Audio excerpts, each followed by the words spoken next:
Any bad words? All right, we're live. Look at our man meat.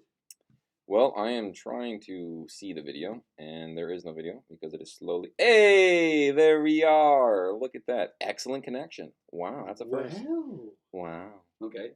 Hi, everybody. Hi. We over here trying to make sure stuff's working. Yeah. You know what? This is getting deleted, right? No, let's just go. Yeah, let's just do it, man.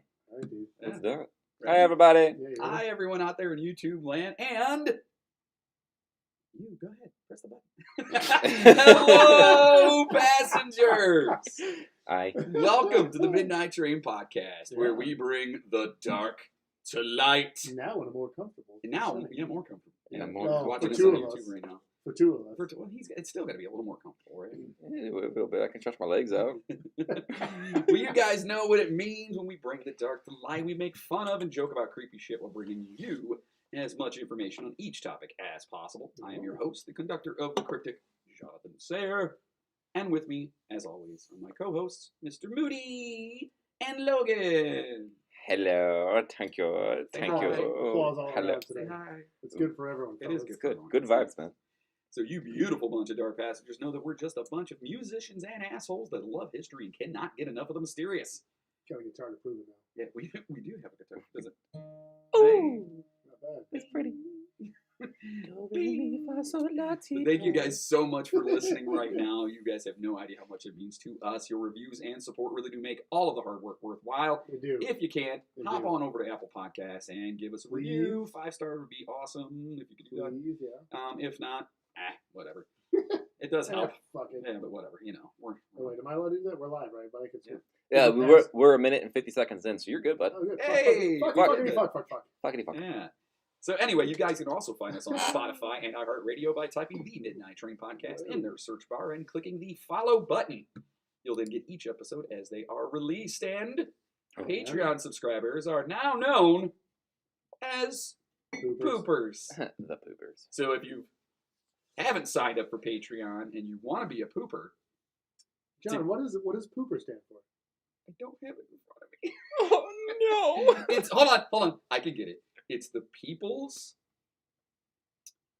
Organization of Obscurities and Paranormal Research. There it is. Wow. Yeah. Look at the big brains on Brad. That's right. So we made a group specifically for our Patreon producers, our poopers. Which, if And- you had paid attention in the past, you'll know that was your that was the group that you wanted to make up years ago, right? Yeah. It was something I wanted to do forever Right. ago. And it was like, fuck it. I think it'd be fun to give them an actual name. So we're going to use that for you guys. That's right. And we're going to get patches. We're going to get stickers. We're going to get all kinds of cool stuff that you guys are going to be getting. It's We're going to go fucking into our awesome. ghost hunt as poopers. That's right. Can they put that on their website, you think? I don't know. Yeah, why not? We'd like to welcome poopers coming in. That would be amazing. Would it be the poopers, wouldn't it? It'd be just pooper. It'd be pooper. Pooper. Yeah. We like to welcome The pooper. we like to welcome the pooper. Because the people's organization, yeah. Right, The pooper. it's the pooper. And then everyone, It's so amazing. if you want to get in the pooper, you got to sign up. So if you do sign up and are great poopers that we have on deck, they are amazing. And That's what we should call the group, the poop deck. the poop deck. Yeah, I like it's gonna that. be so much fun, man. So they get all kinds of cool bonus episodes, which we just did just recently. The Hoover Dam. The Hoover Dam, which was crazy. Yeah. Absolutely crazy. And then We've the got next like one coming 4 up. more on deck right Yeah, now. the next one coming up is going to be the Chicago Fire. Yeah, we Yeah, got that the one. Great And then Chicago after Fire. that, we've got, you've got one on Whitey Whitey Bulger. Bulger, whatever his name is. I've got the Voynich manuscript done, ready to go. Yeah, so We we're got doing a that lot of ready. really cool stuff for you guys. So if Yeah, you we do. want to become a pooper and you want to be an amazing person that supports our show, please head on over to the patreon.com/The Midnight Train Podcast or head over to themidnighttrainpodcast.com. Pick up some merchandise. I threw some new shit up there recently. We now have iPhone and Samsung cases. The new iPhone and Samsung case, not, Yeah. not the old ones. Yeah, the new ones. The new ones. And then there's also a laptop case over there now. Oh. And there's a bunch of mugs. There's a bunch of cool shit. So get on over there and check it out. And speaking of our Patreon, our amazing poopers, we've decided that once we hit 100 poopers, we're going to start giving 10% to a specific charity that we will announce every month. So give bonuses, give to a good cause. Sounds simple enough, right? I like it. Yeah. Also, please jump on if you are one of our poopers and you want to join the special Patreon only Facebook page. Please do that. Of course, we have to make sure that you are one of the elite, right? Yeah. One of the elite. Yeah. How you liking your chair over there, buddy? I love it, dude. Yeah. I just gotta figure out how to get this thing back. I know you can barely hear me right now. When that's your only problem. Yes, I get it. He's just mad because how he's sitting right now. He hates it. It's great. He hates it. Hi, everybody. Is it that bad? No, it's cool. My ass cheek is just numb on the one side, but we'll be all right. I'll make it work. It's so funny. Anyway, sorry, we're taking forever to get into this thing. I'm excited about this. Listen, subscribe on YouTube, Twitch, everything, all those. Get on there right now, like YouTube, our YouTube watchers right now. Hey, how you guys doing? Hey, guys. And just make sure that you guys are in Is there. anybody actually watching us right now? Oh, we actually have one concurrent viewer. Oh, nice. Whoever you are. Shout out to you. Yeah. You beautiful motherfucker. Now, listen, we don't even promote these It's things. actually one of us. Yeah, it probably is. It's probably just me. Yeah, we actually we don't promote these things. It's just kind of like when we want to just drop it, we drop it on Yeah. YouTube. So you got to subscribe to our channel to find out when we actually happen to come out and do And things. Right? once we hit 100 YouTube subscribers, we're gonna stop live streaming. Yes. Anyway, let's turn down the lights, All right. adjust our seats, Yeah. grab a drink, He can adjust it. and let's get spooky. But first, here's a toast to all you beautiful motherfuckers.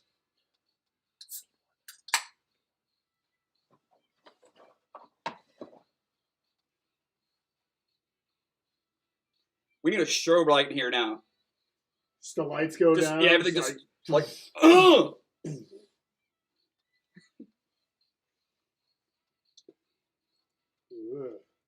Great for day.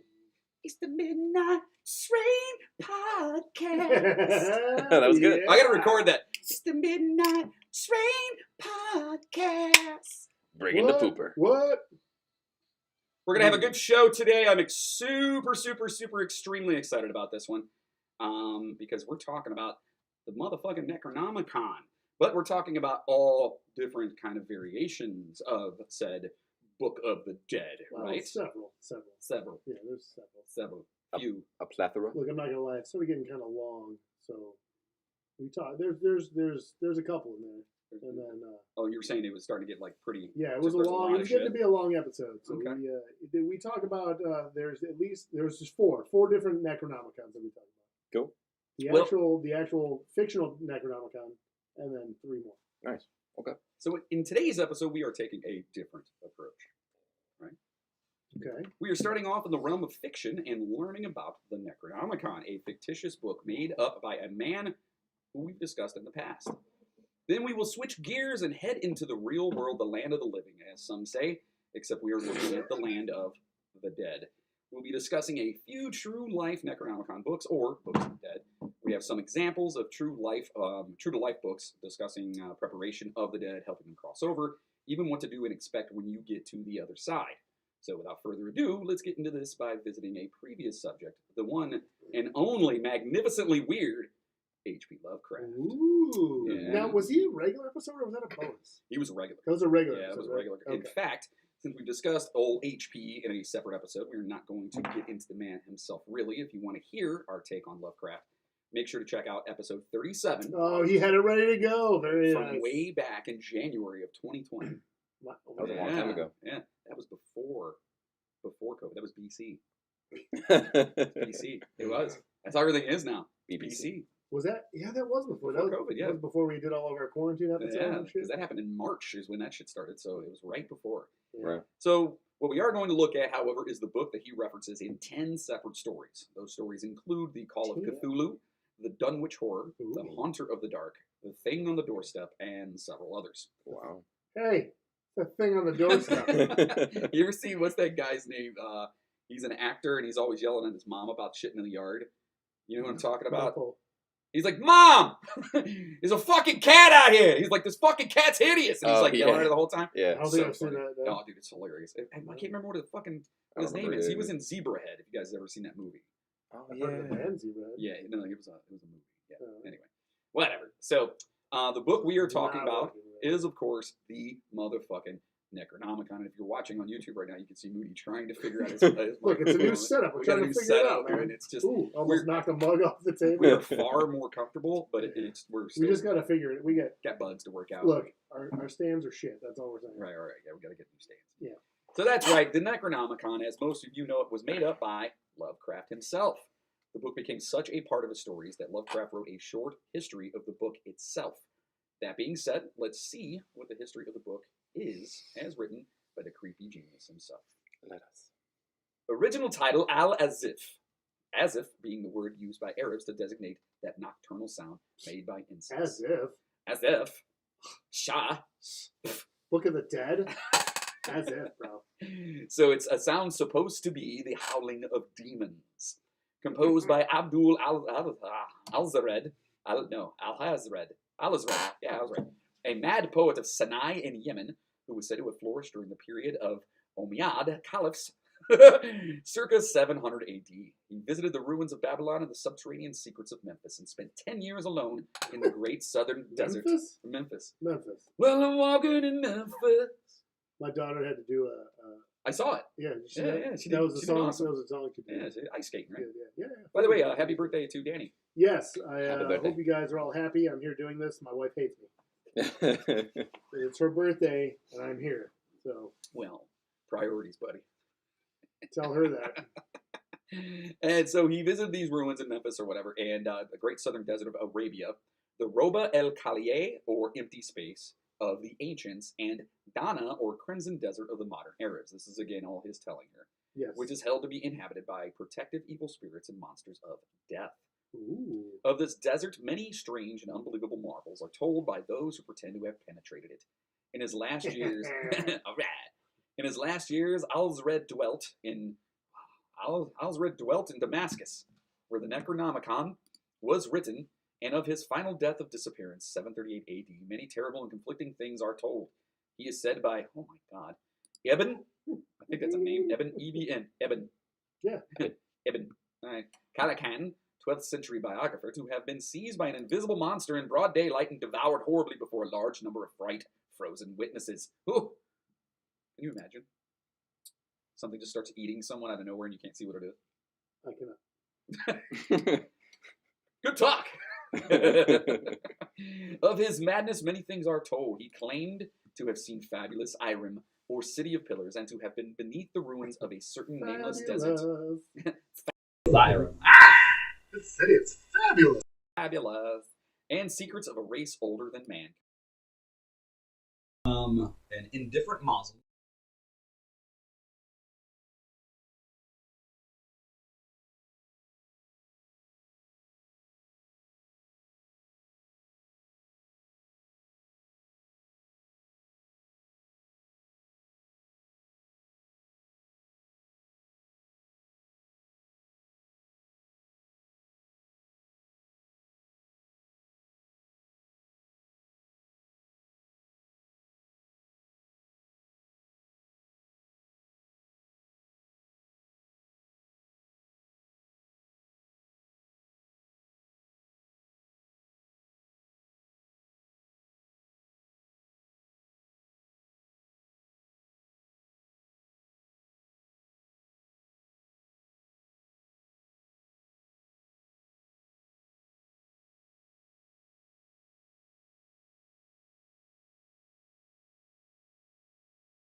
swear, falls they awful, I swear.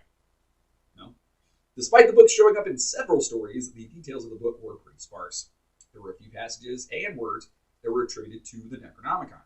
The book's physical properties are not really talked about, but generally it's described as being bound in some sort of leather. I have many leather-bound books. My My apartment smells of rich mahogany. 3-cup fuckers. And with metal clasps. As for the passages attributed to the book, there is a fairly long one that is described in the Dunwich Horror. The passage reads as follows. Are you going to open up like a portal to hell right now? We can try. Do it. Nor is it to be thought that man is either the oldest or the last of Earth's masters, or that the common bulk of life and substance walks alone. The old ones were, the old ones are, and the old ones shall be. Not in the spaces we know, but between them. They walk serene and primal, undimensioned, and to us unseen.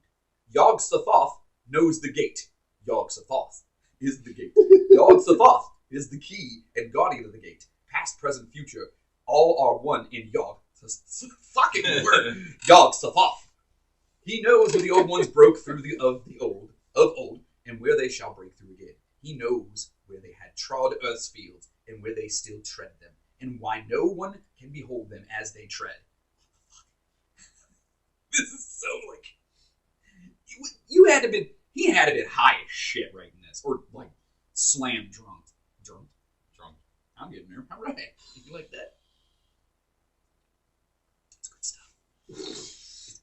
By their smell By their smell can men sometimes know them near, but of their semblance can no man know, saving only in the features of those they have begotten on mankind, and those are my brain starting to hurt from this. Holy shit. Of those there are many sorts, differing in likeness from man's truest eidolon to the shape without sight or substance which is them. They walk unseen in foul and lonely places, where the words have been spoken and the rites howled throughout their seasons. Can I stop you right there for a second? Please. I need you to read the rest of this in Isaiah's voice. Oh, shit. All right. The wind givers with their voices, and the earth mutters with their consciousness. They bend the forth and crush the city, yet may not force their city behold the hand that smites. Kadath in the cold waste hath known them, and what man knows Kadath? The ice desert of the south and the sunken isles of ocean hold stones whereon their seal is engraven.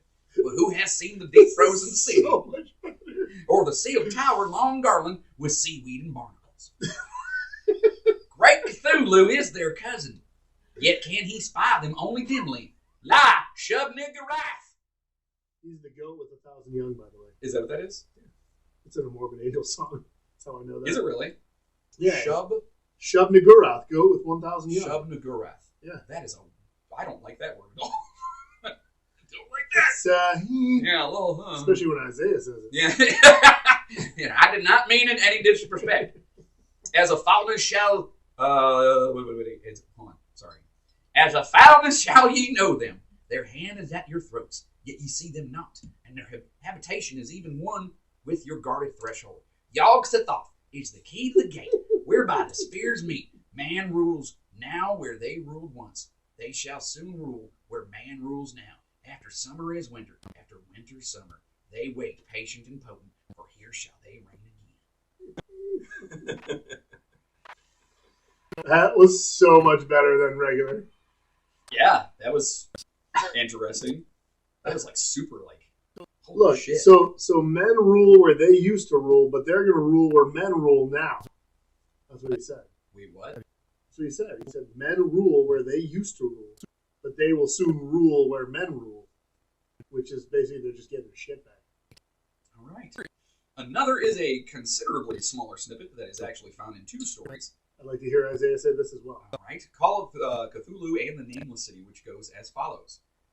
That is not dead, which can eternal lie, and with strange eons even death may die. I need that as a ringtone. Very nice. That was delicious. Can you imagine, like every time someone calls, you just hear, that is not dead. You'd be looking at her like, what the fuck? That would be great. Yeah, that is not dead. Oh my god. It is in Call of the Cthulhu that this small couplet is said to be from the Necronomicon. In at least one story, the book was discovered to be disguised as another book. When asked about the contents, Lovecraft once wrote, quote, If anyone were to try to write the Necronomicon, it would disappoint all of those who have shuddered at cryptic references to it. According to Lovecraft's history of the Necronomicon, copies of the original The Necronomicon? The Nebuchadnezzar.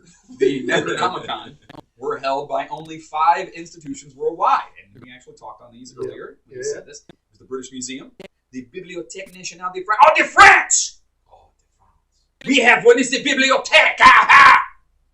You do not look impressed. Not impressed. Fucking Mr. Moody. That's exactly what I thought. Widener Library of Harvard University in Cambridge, Massachusetts. University of Buenos Aires. The library of the fictional Miskatonic University is the also fictitious Arkham, Massachusetts. Oh. The Miskatonic University also holds the Latin translation by Olaus Wormius, printed in Spain in the 17th century. This is how this dude's mind was. Not only did he write a story, and then multiple stories, and then have them all kind of connect, but then he wrote a backstory to the thing that the stories were about. You know what I mean? Like, fucking, what? You know, that'd be like, I don't know, fucking, what's something that's an ongoing thing in Stephen King novels? Or in his Dude, he's got a bunch of shit. Like, a lot of his books, almost all of them tie together. Well, I guess kind of Lucas did that with Star Wars. I know you don't want. I'm just saying, as far as like the in-depthness of it is, it's like a whole. All right, but I'm just saying, like he made a world. No, absolutely, I give him that. Like every character's got a fucking backstory and a name, and like the most random character in a movie has got a name and a backstory. Yeah, and there's like blueprints for. Granted, there's like all the books and shit that go. Yeah, he's got like books that have blueprints of like these fictitious jets and shit like that. Oh, like, yeah, very nice. Yeah, it's whatever. Cool. No, that's good. I don't have that kind of patience. I write a book and be like, man, this is gonna be great. I'm gonna go in all these different worlds, have these elaborate backstories, and then it's gonna be so sweet. And then I'm gonna write like Dr. Seuss shit because I just don't care. You will die. You will die soon.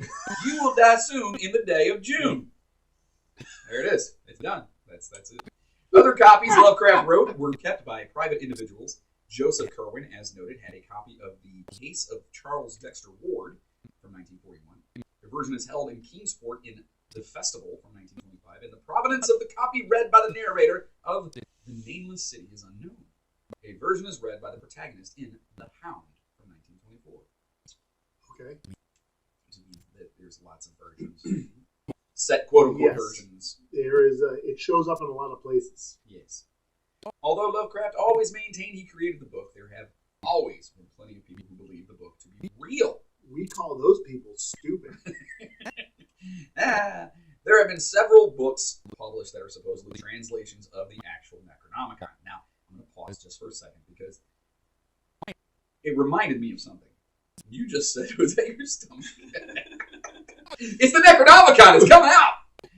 So we have a mutual friend that stopped in and talked to me the other day, and he was telling me that he and a friend of his were like really into the Necronomicon when they were younger. Who is this? And they were into it so much that they ended up like branding themselves with some of the Necronomicon. I guess not logos. What would they be like? Symbols. Symbolism.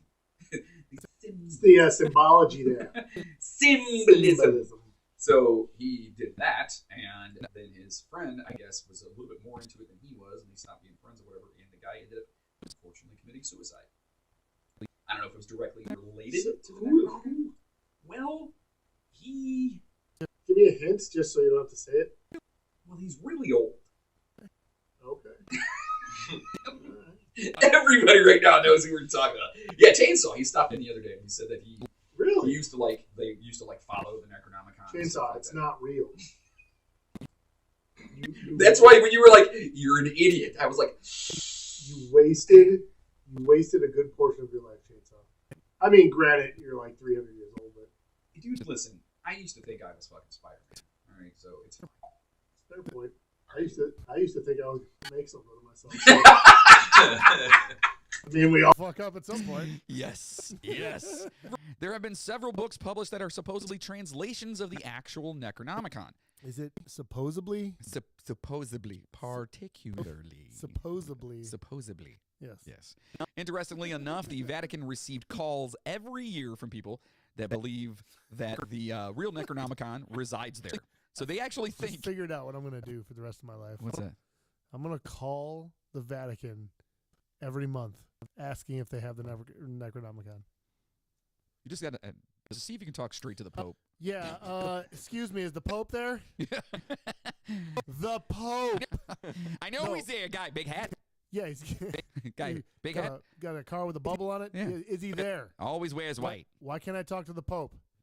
Because I'm trying to find a fucking Necronomicon. We know he has it. We know it's there. He has the Necronomicon. Yeah. Is that why he's not answering the phone? You put that bitch on the phone right now. Oh my God. Talk to this Pope ass. You just called the Pope a bitch. I don't know. I'm not saying the Pope's a bitch, but I'm not saying he's not. Oh my God. So I just pissed off a lot of people. yes, there have been hoaxes and others. I'm just gonna shoot right past that because I don't. Whatever.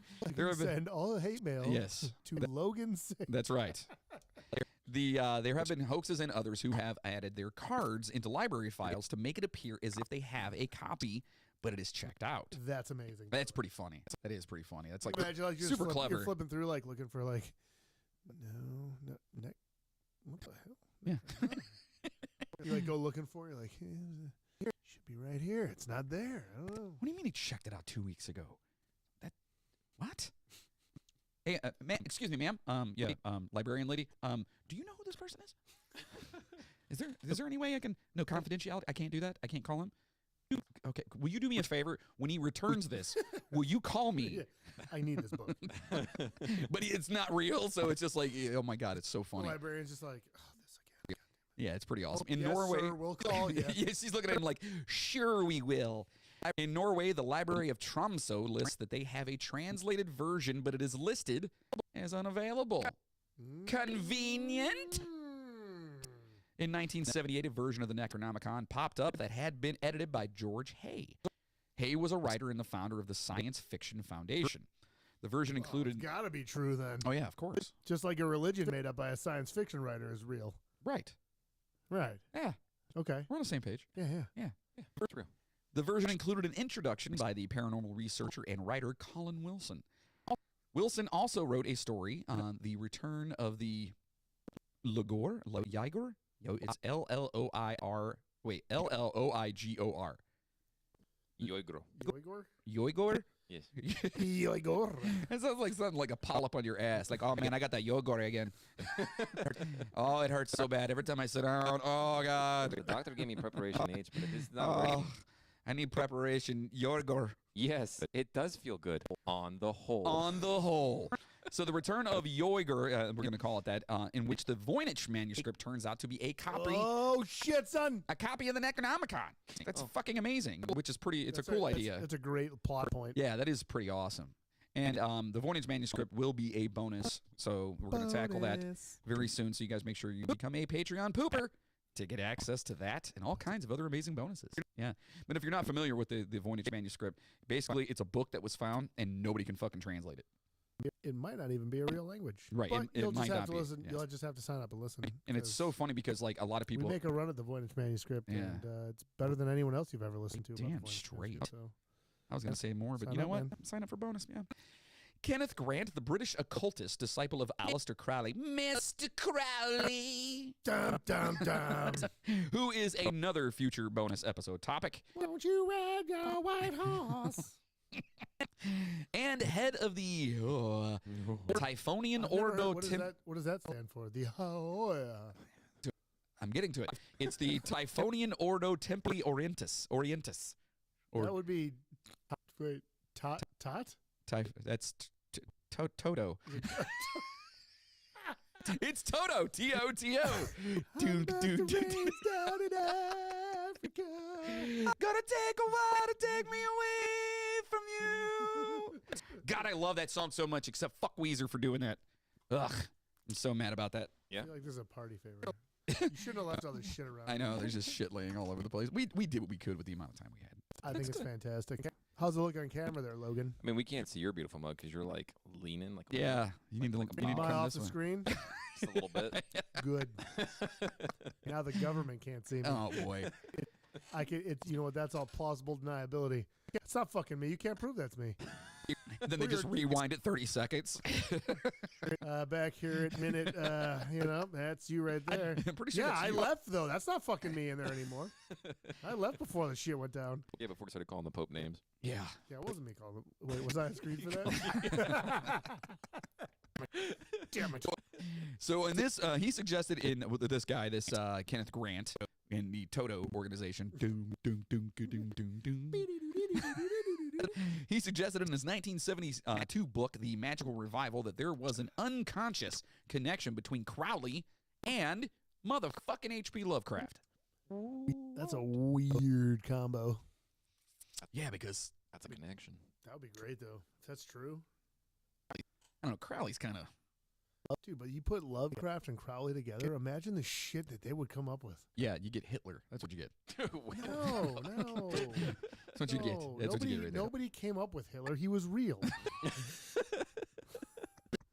I'm just saying. I guess his parents came up Yeah, with hey. it. And the mustache. So, Grant claimed that the Necronomicon existed as an astral book as part of the Akashic Akashic.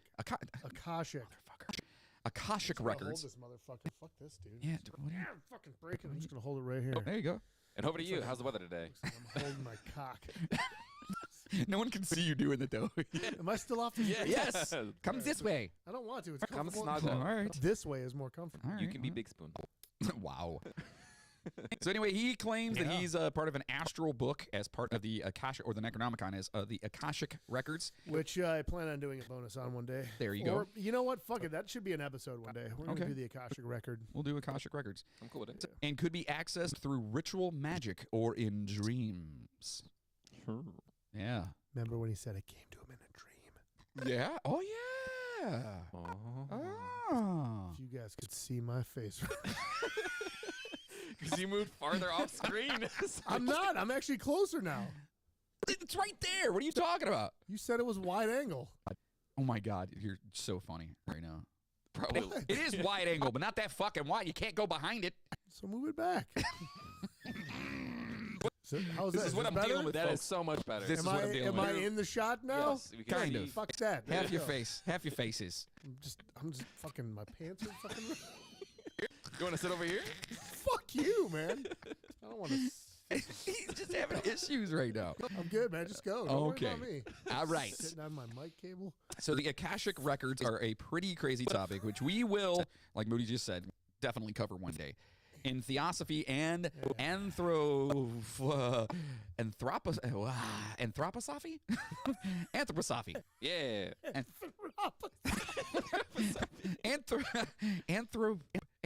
I went over to her house last night. She gave me an anthroposophy. I don't know what the fuck happened, but I was on my back and shit went sideways. Anthroposophy. Is that what it is? The funniest goddamn word I think I've ever heard in my life. All right. The Akashic records are a compendium of all. Akashic. What? You said Akashic. It's Akashic. It's a fucking Shakira. How's that? At least her hips don't lie. I don't even know. That's actually not a bad fucking impression. Thank you. I appreciate that. You need to learn some Shakira. I actually worked on that for a very long time. Did you? Oh yeah. So you sat in the mirror waving your hips. I sit back upstairs and and I'm like, if I hit don't lie, what if I'm high? Yeah, you know. God. Wait, am I the only one that does that? Is that what we're saying? Nope, we all do it. Oh. forth. Yeah. Okay. Well, moving on. So, so it is the Akashic. Is that right? Yes. Okay. That is Akashic, correct. not the Shakira records, are a compendium of all universal events, thoughts, words, Chicago? emotions, and Chicago. The Chicago. Fuck! I was trying to get through that. And you just dangled that I'm carrot. sorry. Fuck. I couldn't help it. Chicago. Oh, God. Anyway, so an intent ever to have occurred in the past. So this is everything ever, basically, is what this thing's supposed to do. Yeah, In the yeah, past, present, and future in terms of all entities and life forms, not just human. Ooh. All right, so this is like everything. They are believed by theosophists to be encoded in a non-physical plane of existence known as the mental plane. There are anecdotal accounts, but there is no scientific evidence for the existence of the Akashic records. Correct. That's pretty cool. Yeah. Yeah, we definitely got to do It's that. basically like astral plane shit. Like everybody can connect on a different level, and everything that ever happened is on that level. Astral plane. Isn't that like a lube? No, that's astral glide. Oh. Yes. You're Samsonite. Wait, I was way off. Way off. In 2004, Necronomicon, The Wanderings of Alhazred, there it is, by Canadian occultist Donald Tyson was published by Llewellyn Worldwide. That's think not that's even right. hard. Yeah, well, it's Llewellyn. Yeah. So is it Llewellyn No, or it's Llewellyn? Llewellyn. Llewellyn. That's what I said. It's like Lloyd. Lloyd. Llewellyn. Lloyd? Lloyd has 2 L's at the beginning. No, it doesn't. Yes, it does. No, that's Yoid. No, that's the Swedish Lloyd. Hello. Anyway, the Tyson, the Yoid, hello.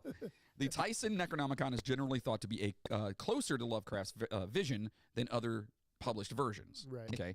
Donald Tyson has clearly stated that the Necronomicon is fictional, but that has not prevented his book. Fictional? Fictional. Yeah, that's what That's it, not a word. it says fictional. Right here. Isn't it fictional? No, it says fictional. Okay, well, that's wrong. Well, I didn't write that. You're the one that said you went through the whole thing and corrected shit. It's fictional. It's fictitious. But anyway, that has not prevented his book from being the center of some controversy. Ooh. Tyson has since published Alhazred, a novelization of the life of the Necronomicon's author. Tyson had also Al has read a fictional. Alhazred, yeah. Good for him. Yeah, You know, good for him. He's read a lot of books. Yeah, Al's a good guy. yeah, Yeah. I agree. Yeah. Tyson had also been known to back Grant's thoughts about Crowley, Lovecraft, and the Akashic Records. Wow, Yeah. that's pretty sweet though. There's another Yeah. guy out there that's like, yeah, most likely. Seems, And this is something se- that's completely like seems legit it's not even real technically, right? that th- you know of. but that's what I'm saying. Like, there's no science. They said there's no Right, science. there's no scientific proof behind it. It's just kind of a theory. I mean, when you're dealing with shit like that, who knows when we'll ever be able to figure out if that's real or not That's true. Yes. with definitive proof. I mean, any idiot can be like, yeah, dude, I go check the Akashic Records all the time. How are you going to prove them wrong? To be honest, I've never heard of that before. Really? Yeah, I've never heard of it. Yeah. That seems like something you'd be into. Yeah, it sounds like something I'm extremely into, and I can't wait to actually do that as an episode now. Very nice. Very, very, very intrigued to go down the hole. In As the a, hole. as a pooper? As a pooper. Go to the hole as a pooper. So the most famous of these versions of the book is the Simon Necronomicon. Yes. Named for its pseudo-mononymous compiler. Okay. Pseudonymous. I'm an anemone. By the way, is that hit you at all? Yeah. But not like 100% yet. You, I'm getting there though. you want another one? No, I'm good. I still gotta drive home. Mr. Moody has decided to partake in a gummy today. Right? Little edible. Yeah, I'm getting there. I'm feeling it. Yeah, It's coming. good. Good for you. In a little bit, you probably won't hear me. You either won't hear me at all, or I'm just gonna be like, "Oh, dude, you're gonna fucking believe this shit." No, this thing that I just saw, it's crazy. I don't know. So this book is cobbled together from a mishmash of recontextualized Sumerian and Babylonian texts peppered with added references to fictional deities created by Lovecraft and the Orientalist magical system of Aleister Crowley. So holy shit. It's that whole thing It's a again. fucking cornucopia of fucking crazy. Yeah. Wow. It's some yeah. That's nuts. Simon's text basically steals the work of pioneering Assyriologist. Yeah, yeah. Assyriologist. It's Someone just who studies Assyria. I get it 100%, but it just when I look at it, it says ASS, and immediately I'm thinking, wouldn't that be proctologist? Yeah, no, absolutely. You know, Ass Man. Is that from Seinfeld? Yeah, Ass Man, yeah. The license plate? Right. Like R.C. Thompson, from whose Devils and Evil Spirits of Babylonia, many of the translations are lifted. In their original context, these texts were incantations against evil spirits and various ills they caused, not spells conjuring them. Simon Simon has a tendency to present description of demons, evil natures in English, which slips back into transliterated Akkadian when the texts begin to call for the spirits to be cast out, leading to an implication that the demons are being invoked rather than exorcise. So he's trying to summon Oh, demons, okay. not get rid of the demons. Interesting. Yes. What are you doing over there? We're running into issues with the audio. I'm fixing it. It's okay. Don't worry about it. Keep going. What? What's wrong with Where, the what audio? are you doing with that? It broke it. That's a Broke it. picture somebody else sent me. Good thing all my porn's on my other computer. Kidding. By the way, yeah, Yeah, he's just kidding. His other 5 computers. correct. Yes. They're stockpiled. Yeah. Anyway, so the ancient Mesopotamian incantations have come to be considered satanic through a centuries-long process of reinterpretation. Okay. The Simon Necronomicon reaves its ancient sources through a combination of medieval demonology, 19th century theosophy, and 20th century pulp fiction. So it's basically just a mishmash, but I fucking can't say that You word. should just stop trying. Mismash. You Man, s- fuck. What was with that like Jewish accent? Mismatch. Mismatch. Mismatch. Mismatch. Or are you saying mishmash? I think is it mishmash? Is that what you're trying to say, and that's why you're screwing it up? The Monster Mash The Monster Mash. was a great big Are you thing. trying to say like 3 different phrases in one? No, it is. It's mishmash. Yeah, mishmash. My mouth hates that. Yeah. Wow. That's even easier though. Mishmash? Yeah. Mish. You know what it is because I had that little bit when I do the shh noise, I get I have a little speech impediment. I've always had that. Yeah. That's I say That's it's like because you're from fucking stupid. mishmash. Mishmash. Mish. Yeah. Oh, I hear it now. Yeah, it's weird. Anyway, You don't have a speech impediment. You're an idiot. fuck your face. With a speech impediment. You done? You done? You done? But despite its clear origins as a hoax, the Simon Necronomicon has been used as evidence in murder trials like that of Rod Farrell and his so-called vampire clan. In 1996, Farrell murdered the parents of one of his... Huh? No, keep going. Oh. I gotta look into this guy. He murdered He's got a the vampire parents clan. of one of his friends in a brutal but mundane home invasion. But numerous factors that emerged in media coverage at the time, including Farrell's self-identification as a vampire and the discovery of a copy of the Simon Necronomicon in his car, led to the murders being reframed as a satanic ritual killing. Oh, This information on the that's just Simon... bad. Huh? That's just bad luck. Oh, yeah. Because he had that book. Oh, speaking of, that's another thing that Chainsaw was telling me about. His buddy who killed himself, he had that book next to him, the Necronomicon, when he died. Oh, wow. Just trying to think. That Kind was- of fucked. Yeah, a little bit. Yeah. Just a wee little. Anyway, so moving I think on. I remember reading about that story. It was like it was in the history books. It was in like a book about like the fucking 1500s or something. Yeah. Yeah, that was him, right? Yeah. Yeah, I think I remember reading about that. That was just when Chainsaw was like, what, 20? As a teenager, yeah. Yeah, something like that. Yeah. So this information on the Simon Necronomicon comes from an article written by Gabrielle McKee for the Institute of the Study of the Ancient World. So that What was that guy's name? Rod Farrell, Ferrell. Okay. So that's the basic story and the history of the Lovecraft Necronomicon. Versions of this book have been in storytelling through the ages, including Moody's favorite movies like the Evil buddy. Dead series. Yeah, dude. It also makes an appearance in Jason Goes to Hell Yep. to build the narrative that the Necronomicon was used in some capacity to bring Jason Voorhees back from the dead. And there was supposed to be Supposedly. a Jason versus Freddy versus Ash, or at least an Ash and Jason tie-in because of the Necronomicon. That would have been. That would I be have. Dope. They wrote. Okay, so they made a comic book series, the Freddy versus Jason versus Ash, and the first series, it's like 6 books, is based off of like the script they had started writing for the movie. Oh, no shit. Yeah, it's pretty cool, man. That sounds awesome. But I would I wish see I wish that. we could have seen that one. That would have been a great one. There was, I guess it was in the pipe, but they couldn't agree on all the licensing because it was 3 different companies and all Oh, that. come on, you fucks. Just put out a Yeah, movie. Who see, gives that's what a happens shit? when money's involved, dude. The Necronomicon was once again shown in Pumpkinhead 2 Electric Boogaloo. Oh, wait. Hold on. That's not That the was right one. That's not yeah, the right one. no, that doesn't sound Yeah, right. it's Blood Wings. Oh, right. Yeah. Oh, you know what? Pumpkin 2 Electric Head. Wait, was it? Electric Boogaloo. Electric Head. Pumpkinhead 2 Electric Boogaloo. Yeah. That was when Pumpkin. That was the 3rd one actually. Yes. It's when he came back Right. and they had a breakdancing competition To And save if- the city. Right. If Right. he lost, he was just going to wipe out the city. Right. Yeah. Which, by the way, I adored the original Pumpkinhead movie. Oh, I love Pumpkinhead. I was a yeah. huge First one's amazing. I haven't seen this one. Lance Henriksen is one of my all-time great. like horror dudes, man. He's just so amazing. Love him. So this version of the Necronomicon was shown to be written in Sumerian instead of Arabic. That's in the Pumpkinhead 2 one. So what about real-life books of the dead, Logan? I would love to hear some more. Yeah. Well, there are some out there. The Egyptian Book of the Dead is probably the most famous. The Egyptian Book of the Dead, and a lot of people, if you ever talk about the Book of the Dead, that's kind of the one they all talk about. The Egyptian. Yeah, right.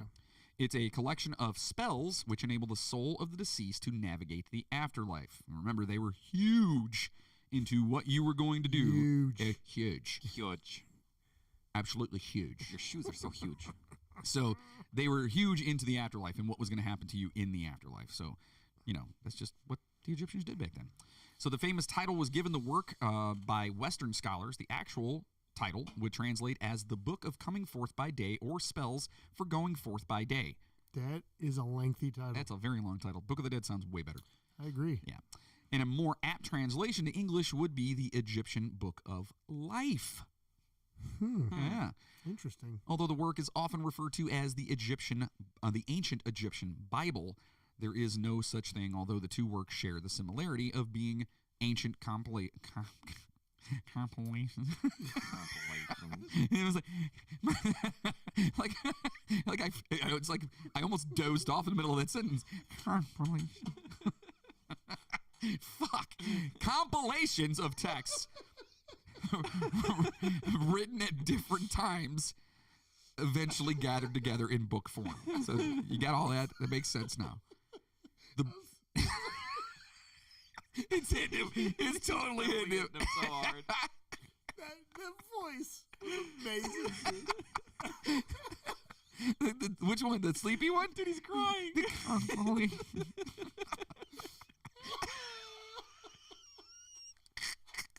hope you guys can see him crying on YouTube right now. Oh, God. I'm good. So fucking do that again. Oh. So the Book of the Dead was never codified, and no two copies of the work are exactly the same. They were created specifically for each individual who could afford to purchase one as a kind of a manual to help them after death. The afterlife was considered to be a continuation of life on earth, and after one had passed through various difficulties and judgment in the Hall of Truth, a paradise which was a perfect reflection of one's life on earth. Okay? So basically, the more money you had, the better Book of the Dead of your own you had. Okay. They'd give you Right. more. Yeah, basically they were like, they would commission these guys. Right. To be like, I want you to write one for me, but I want this in it. And like, I think it talks about it. Yeah. About how, Right. So after the soul had been justified in the Hall of Truth, it passed on to cross over Lily Lake to rest in the field of reeds, where one would find anything that one had lost in life and could enjoy it eternally. Okay, basically heaven. all my wallets, sunglasses, USB sticks. I always lose those for some fucking reason. Ugh, it's a pain in the ass. Just have a bucket of that. You're just like, Some guy walks up. Is this money good here at least? No? Fuck it. In order to reach that paradise, however, one needed to know where to go, how to address certain gods, what to say at certain times, and how to comfort oneself in the land of the dead, which is why one would find an afterlife manual pretty fucking useful. Yeah, it's like Beetlejuice. Yeah, right. You got to know where to go, The what to do. handbook for the recently deceased. You can't just show up there. Nah, you know where to go. Where are you? Back of the line. Yeah, that would suck. Get in the back of the line. Stop touching everything. You know? Just fucking God up there like, hey, you, stop. That'd be me. I'd be walking around just poking shit. No. You put your fucking hands down by your side. Don't make me send you back to Earth. So the Book of the Dead originated from concepts depicted in tomb paintings and inscriptions from as early as the 3rd dynasty of Egypt. That's right around 2670 to 2613 BCE. You're just guessing that, aren't you? I know I got it in front of me. Oh, okay. Yeah. By the 12th dynasty, which is 1991 to 1802 BCE, these spells with accompanying, god damn it, illustrations were written on papyrus and placed in tombs and graves with the dead. That's a good word. Papyrus? Yeah. It's a font. It is a font. It is a font. That was actually... Wait, is it a font or a font? Font. Why are you saying it like that? Because it's a font. No, it's a font. It's a font. Why do you say it so aggressively? It's a font. Yeah. He's I'm like... making a point right now. It's not font. That'd be F-A-U-N-T. No, it's not. That's font. It's F-O. Yeah, so it's font. It's not font. How about we disagree that the English language is just Font. really You fucking hear that? difficult? You hear font. He sounds like he's saying it through his nose. Font. Yeah. No, it's font. Sounds It's like the not next font. Affleck. Font. Yeah. What kind of insurance you got? Font. Am I? I think you're losing him, man. It's font. Dude, it's font. It's not font. Hello? There you go. Now you can hear. Font Yeah, is yeah. F-A-U-N-T. F-A. F-O-N-T is font, Font. not font. Fant? Font. It's font. Like Fanta? I fucking hate you. I'm just saying. Now you're pissing me off.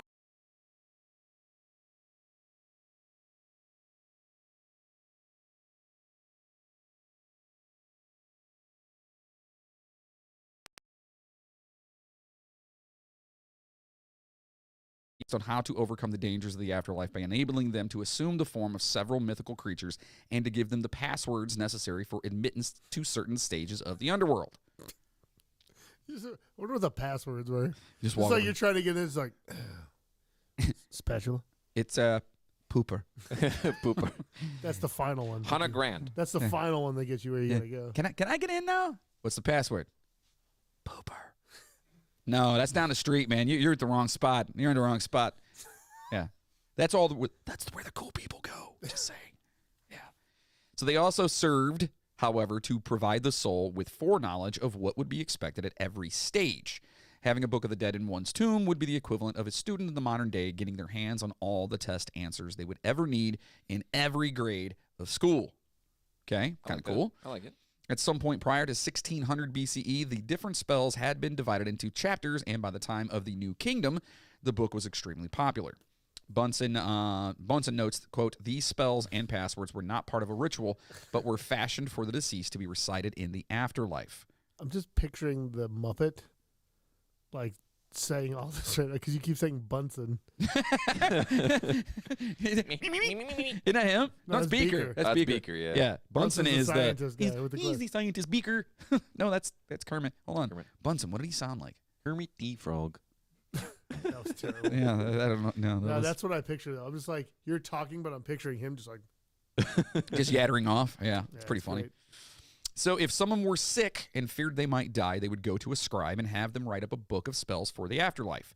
The scribe would need to know what kind of life the person had lived in order to surmise the type of journey they could expect after death. So basically, none of them got into heaven because they all lied their asses off and didn't know the real answers.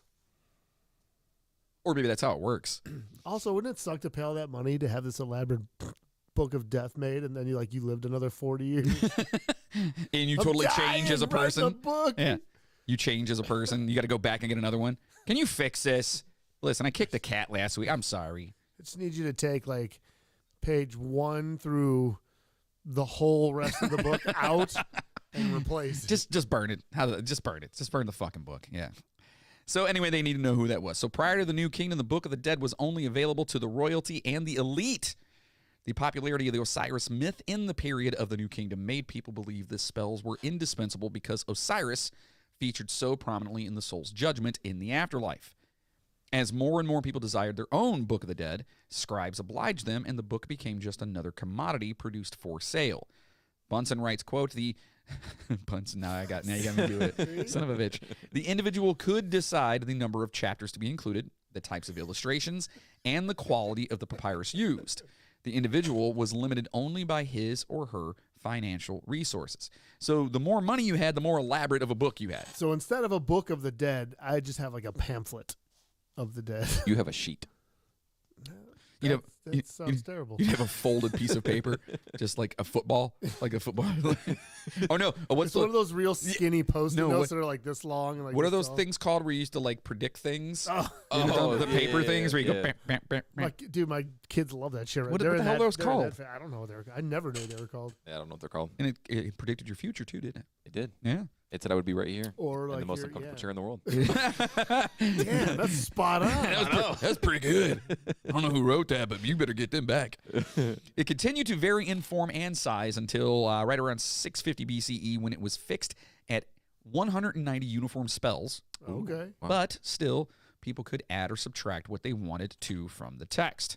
So you could get. They had a set. It was they set the rules. They're like, all right, look, They sat down. They're like, what do we need to do to make this? Because this shit is getting old. Like, I'm writing 10 different ones this week. I can't do this shit anymore. Right.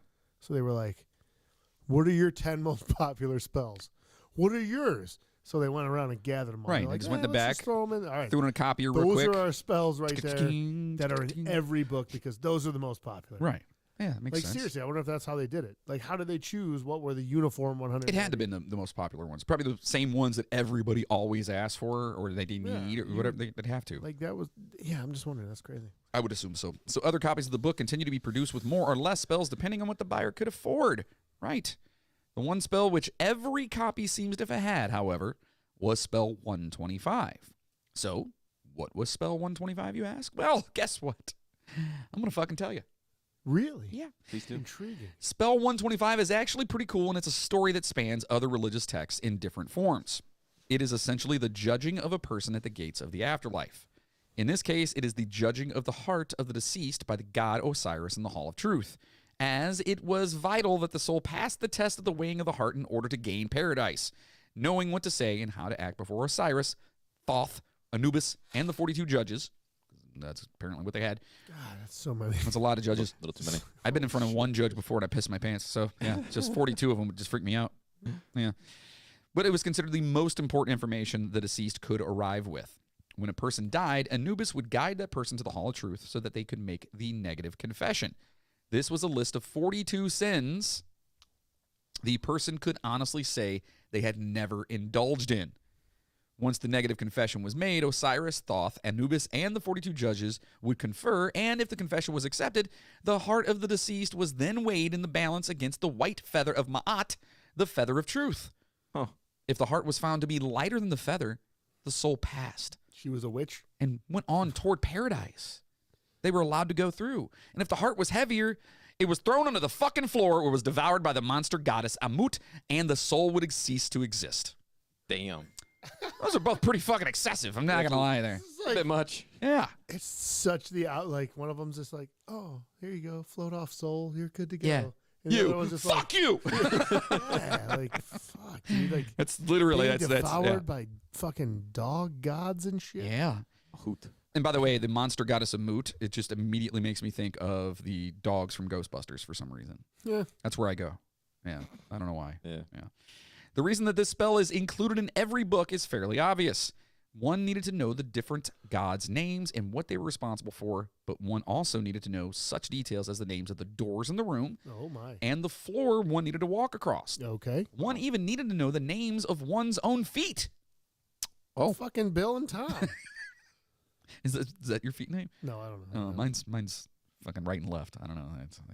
Good old righty. good old right and left. Left's been fucking with me lately. I don't know. Yeah, anyway. Left is a dick. Yeah. So as the Kick with him, I can't do anything. always falling asleep. Wake the fuck up, you. As the soul answered each deity and object with the correct response, they would hear the reply, quote, "You know us, pass by us," and could continue. The spell finished up with a summary of what to wear and even what to offer. It read as follows, quote, "The correct procedure in this hall of justice. One shall utter this spell pure and clean and clad in white garments and sandals, painted with black eye paint and anointed with myrrh. There shall be offered to him meat and poultry, incense, bread, beer, fucking beer, yes, Oh my goodness. and herbs." All right, herbs. "And when you have put this written procedure on a clean floor of ochre overlaid with earth upon which no swine or small cattle have trodden." What if it's a large kettle? What if it's a cloven hoof animal? Listen, it's a Isn't small. small a subjective word, though?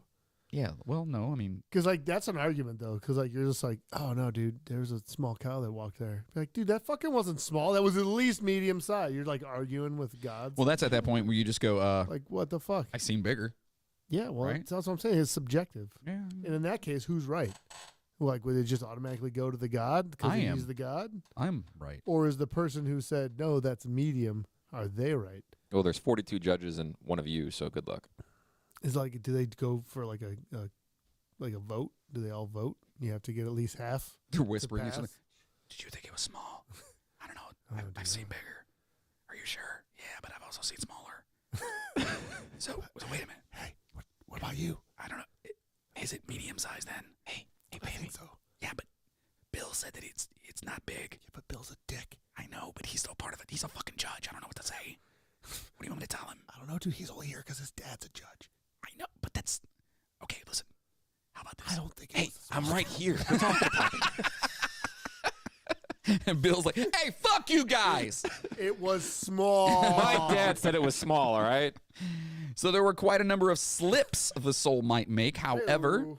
between arrival at the Hall of Truth and the boat ride to paradise, the Book of the Dead includes spells for any kind of circumstance, but it does not seem one was guaranteed to survive these twists and turns. So in other words, you can die and then die again. Well, you don't get passed on to heaven or whatever they have there. So you just I guess you're done. Your soul's just fucking Just doomed fizzles to wander out? the earth, Just- I guess, I don't know. Or it's taken to the fucking. just a fart in a windstorm. Bye. whatever, Yeah. man. Oh my god. So, let's see. Where was I I at? just Oh, think sorry. it's funny that like you get all the. It's like you get all the answers. You're like, dude, this is all I gotta do. Cool. And then you fuck it It's up. like it's a fucking step-by-step manual, and it's like you put this screw side in first before this side, so you just fucked yourself. Sounds about every time I've ever made anything. Yeah, Yeah. you're just like, oh, this must go here. Yeah, I got this. And then you go back like 15 steps later to try to put it all together and like, son of a bitch. That's where I fucked up the one That's fucking- where that screw goes into. thing that I didn't read. Yeah. That part that I can't even fucking reach now. I That's got to what take it's the whole like. thing apart. Or Those like if lock I- washers are on there. And god damn it. If I gave you like it said earlier, you get the answers to the tests. So like that's if you got an exact copy of the test and you still fucking failed. Exactly. That's exactly what it is. Yeah. Like how does upside that down. happen? So not every detail described above was included in the vision of every era of Egyptian history. In some periods, the modifications are minor, while in others, the afterlife is seen as a perilous journey toward a paradise that is only temporary. At some points in the culture, the way to paradise was very straightforward after the soul was justified by Osiris, while in others, crocodiles might thwart the soul, or bends in the road may prove dangerous, or demons might appear to trick or even fucking attack. Funny story. It's not really funny, but boy. it pertains Okay. because they talk about crocodiles, right? Okay. My family name on my mom's side is Sebek, which is actually the Egyptian crocodile god. Thought that was cool. It is pretty dope. I didn't know that there was an Egyptian crocodile god. It's Sebek. I'm sure I'm sure it's pronounced differently, but that's how it's the same spelling. Everything, yeah. it's pronounced sea bass. Oh man, I can't kick his ass. Kick his ass, sea bass. So, Jesus Christ, I forgot where I was. Oh yeah, with the crocodiles and stuff. In these cases, the soul needed It was spells irrelevant. to survive and reach paradise. So spells included in the book included titles such as "For repelling a crocodile, which comes to take away," Yeah, you don't want to get taken by a Right. crocodile. "For driving off a snake," Okay, that's just usually a boot or something. "For not being eaten by a snake in the realm of the dead," That's a tough one. That one, "For not dying again in the realm of the dead." That seems important. yeah, that one would be. Would you just? That's probably the only one you need to know, really, isn't it? At that point. Yeah, I don't need. Die and listen, come back. Just give me that one. I don't need the rest of that. Fuck that How many- snake. Hit Just the give me spawn this. button. Yeah. So you were gonna give me 12 spells anyways. Can I just get 12 of these spell? Right. And I'll just use that Just one. give me that one. That's all I need. Over and over. Also, for being transformed into a divine falcon. Fuck. Again, probably the only one you need. For being transformed into a lotus. Yeah. For being transformed into a phoenix. Ooh, yeah, that's a good one. For being transformed into more than meets the eye. I don't. And so on. More than meets the eye. All right, more than meets the eye. What's this spell do? Turns into Turns you into more than meets the That's eye. right. What does that mean? That means you're the fucking man. Or is it like you look pathetic as fuck now, but there's more to meets the eye? See, exactly. So That's you're what I'm saying, there like- in all technicalities. So it's is- like does it like? Do you say that and like you're in a costume all of a sudden? you take off your cloak like, ha ha! I'm actually more than meets the eye. And then they just fucking shoot you and you walk away. Anyway. So the Book of the Dead, as noted, was never used for magical transformations on Earth. The spells only worked in the afterlife.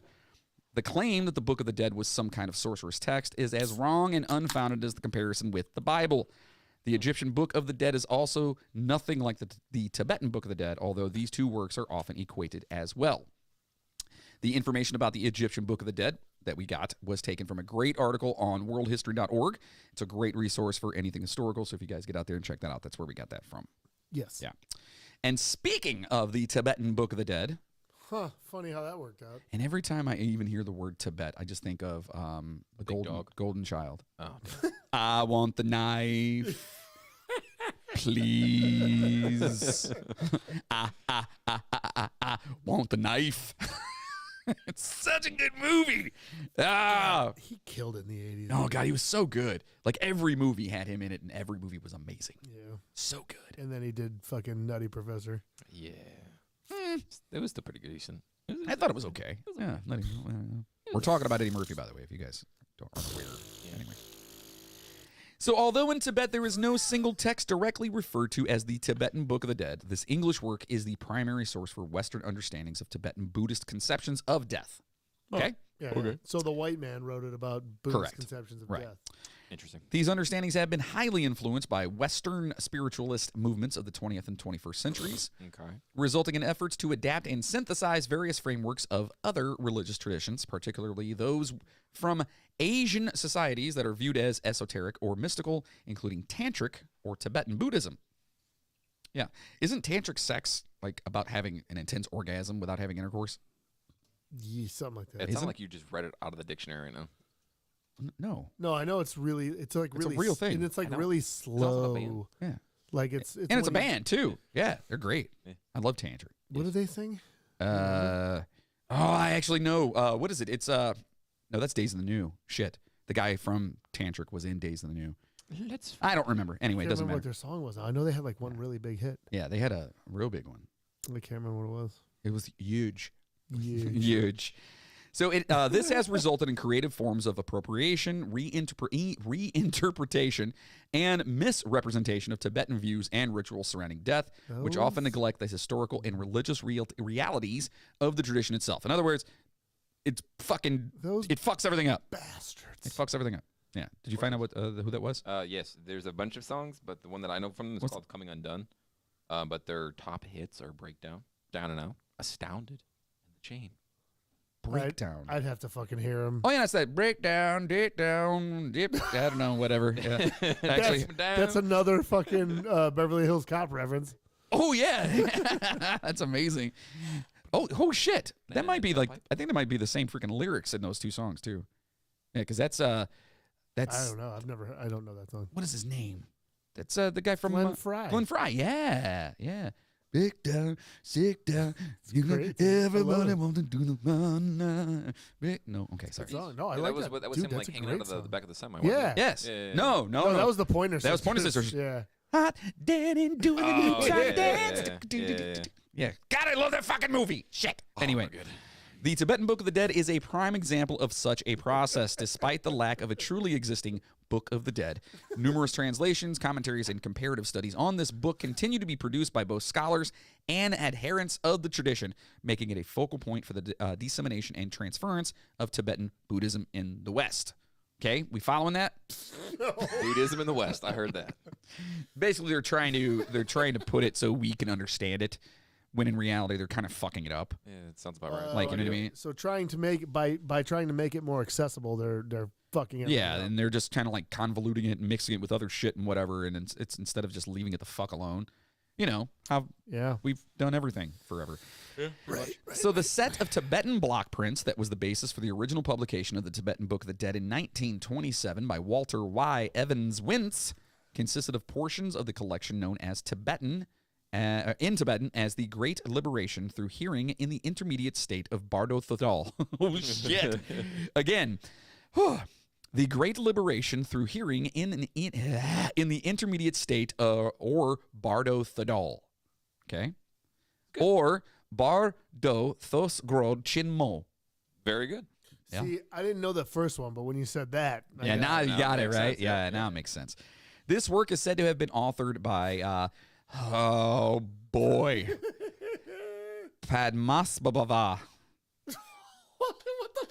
What did you just say? Padmasambhava. Ah, fuck, I had it right the first time. Padmasambhava. Or Padmasambhava? Okay, listen. Padmasambhava. Come again? Exactly. In the 8th century CE, who subsequently had the work buried. It was rediscovered in the 14th century by the treasure revealer Gudurt Stone, which is also the Karma Lingpa. Can I ask you a question really quick? Sure. Is that okay? Is it called the Dirt Stone, like Dirtstone? No. Okay, because I was like, if he just said the Dirt Stone with that fucking weird No, accent, it's to try to make it like sound cooler. It's GTER. Gert. GTER. Gert. Getier. Sure. And then Stone, STON.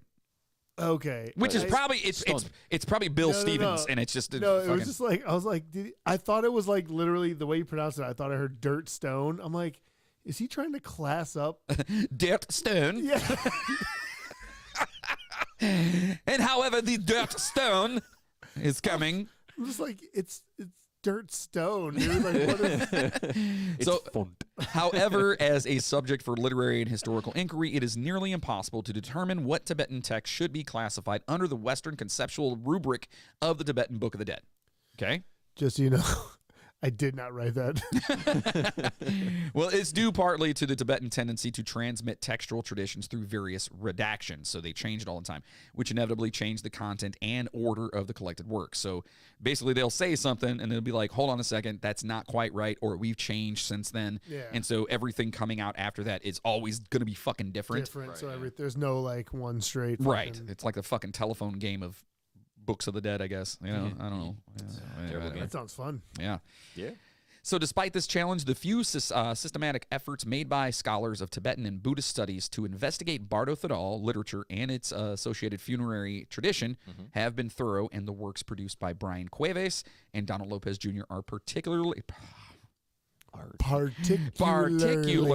noteworthy. I fucking hate that word. Son of a bitch. Anyway, the Bardo Thadal is essentially a funerary manual designed to guide the individual toward recognizing the signs of impending death and traversing the intermediate state, okay, between death and rebirth, and to guide one's consciousness to a favorable next life. So, hold on a second. Oh, right, Buddhism, right, yeah, yeah. Buddhism, they believe in Reincarnation. Yes. right? Yes. Yeah. Sure. So that kind of makes sense Yeah. with this whole thing. It does. Yeah. And what do you mean? I was more so stating. I wasn't asking. I was stating. I'm glad you weren't asking because I didn't know. So these instructions provide detailed descriptions of visions and other sensory experiences that one encounters when dying and during the post-mortem state. The texts are meant to be read aloud to the deceased by the living to encourage the consciousness to realize the illusory or dreamlike nature of these experiences and thus to attain liberation through this recognition, which is fucking super cool if you think about it. Wow. Yeah. So just because Yeah. the body's kind of dead, Yeah. the consciousness There's may still be there's there. Still, yeah. So they're talking to the consciousness, not like, okay, listen, This is what you need to do. this is what your ass needs to do right now. Well, they you're, say that you're fucked right now, Yeah. but I have this. They Go do to the say that- light, Caroline. they do say though that your brain still works like 13 minutes after you're like dead. Like everything just stops working. So maybe Yeah, but how is that even possible if like you're you're just not getting oxygen anywhere, but there's still electrical pulses Yeah, going you can through, still so be you con- probably could still yeah, have I see auditory it. and stuff like that. Did you know there was a serial killer that his like who the fuck was it? He was like an old timey guy, Okay. but he was basically like blood. It was this thing he liked blood, and like he liked to kill people. Like he stabbed a girl to death while he was like raping her or something one time. Ah. Dude was brutal. It was anyways, his last words were to like he got the guillotine. Okay. And his last words were like, "I hear it's true that Oh my The dude, I brain- just listened to the brain a lives podcast on. on him. the brain lives on for however long." He's It's like, the is it- Vampire of Dusseldorf. Okay, yeah. That's who it is. Is that Curtin? Yes. He was, he said something like basically asking if it was true that you could still hear after you were dead for a little bit. 'Cause he said that wanted would to be- hear the blood rushing from the stump of his He neck. said his Oh. words to him were something like, "Yeah, do you think you can still hear afterwards? Because hearing my own head being cut off would be the like the quintessential thing. Yeah, Like, it would be like the. it'd be and dude Wow. fucked up. Yeah. That dude was fucked up. That just reminded me. Of He that used to guy. beat people to death just randomly with a fucking hammer. He would just walk around with a hammer in his fucking pocket, and he Was that- saw you. Was that Curtin? Yeah, same guy. Because Macabre has a great song about that dude. Yeah, I'm pretty sure Vampire that's who it is. Dusseldorf. Yeah. Huh. Anyway, fuck him. So is this weird. presentation Weird. is indicative, as we're talking about here, indicative of a complex and intricate conceptual framework built around notions of death, impermanence, and their soteriological got that. Okay. Propensities within a tantric Buddhist program developed in Tibet over a millennium, particularly within the context Nailed it. of To get to this one. Nyingma, Okay. esoteric tradition known as Dzogchen. Right, so that's what it is. It's called Dzogchen from Nyingma. So anyway, what they do, this is something that's been going on forever, basically. Yeah. And when they've done it and they had their own things, and again they change, they transfer, or whatever, and then somebody from Westerner comes over and goes, "Well, we really want to write this down." Well, how do you write it fucking down when there's so many different variations of it? You know what I mean? Yeah. So anyway, Tibet and other tantric Buddhist societies throughout the Himalaya have developed a variety of technologies for practically applying Buddhist understandings of death. And so this particular book is by no means the only manual utilized during the dying and post-mortem states, nor is it even necessarily included in all Tibetan or Himalayan funerary traditions. Nevertheless, this work has captured the interest of Western societies for the past century and has unofficially become the principal introduction not only to Tibetan death rites, but also to Tibetan Buddhism in general for the West. That's us over here. Information in this summary was taken from the Oxford Research Encyclopedia website. So that's where we looked that up and found the info on that. The information. Yeah, I've made it a point, a goal of mine to start referencing where we get our, because without that shit, we wouldn't have us. Yeah, absolutely. We got to give everyone credit. Yeah, where so credit's I'm due. trying to Yeah. give credit. Like some of these websites are super cool, have a ton of info on like tons of different shit.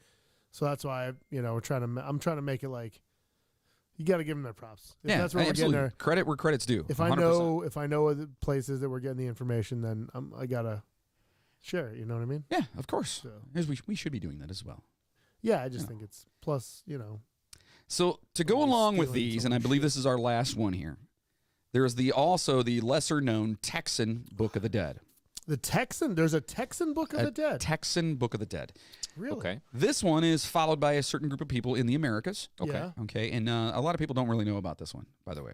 They Never heard don't- of it? I've never heard. Have Yeah. you heard of it? No, never heard of it. Did you Okay. know about it? A little bit I've heard of in circles, Okay. but I didn't know a lot about it. So there are some interesting passages in it, and they read as follows, quote, "You say you want to go to heaven. Well, I got the plans. Kind of walks like Sasquatch, but it breathes like Kubla Khan. In original dialect, it's really quite cryptical." Yeah. Yeah.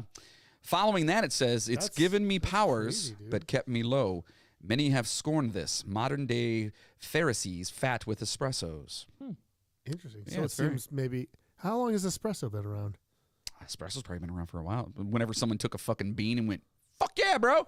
You know what I mean? That's a good point. Yeah. That's a good You know what I point. mean? I mean, It it's is. Italian, and Italy's been around for a long time. Right. so- Yeah. Right.